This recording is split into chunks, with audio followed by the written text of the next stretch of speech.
包子店汤汁充盈饱满的包子不用皮冻，为啥用开水？这里有什么技巧？应用上到底有什么门道？干货全拿走，肯定就赚钱。大家好，我是平老老师。新鲜的瘦肉末搭配肥肉末，记得一定要肥瘦分开。肥肉记得多搅几遍，搅得越细腻越好。那这个炫是不是和平常一样，肥瘦混合，先调味后吃开水呢？不，打破常识做法，先用沸腾的开水分次冲进肥肉炫里，边倒边搅，让每一根肥肉末受到开水的高温烫。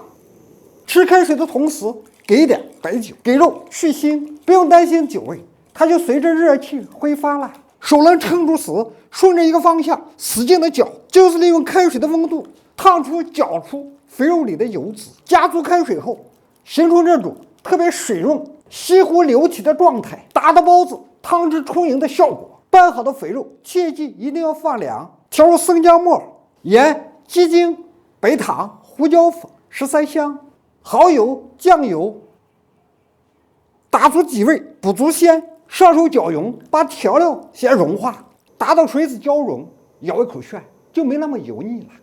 这个时候再加入瘦肉，才能避免瘦肉受热形成口感的柴。调料你看先融水后，这样更有利于瘦肉的吸味入味。顺着一个方向使劲搅，让每一粒瘦肉末吸味吃水。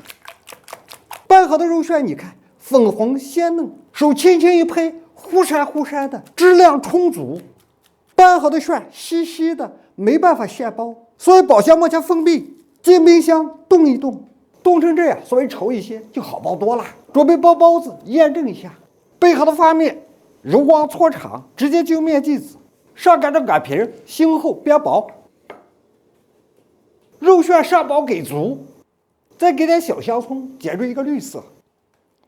提皮一折一折捏过去，把口收严实。整整齐齐的摆进笼，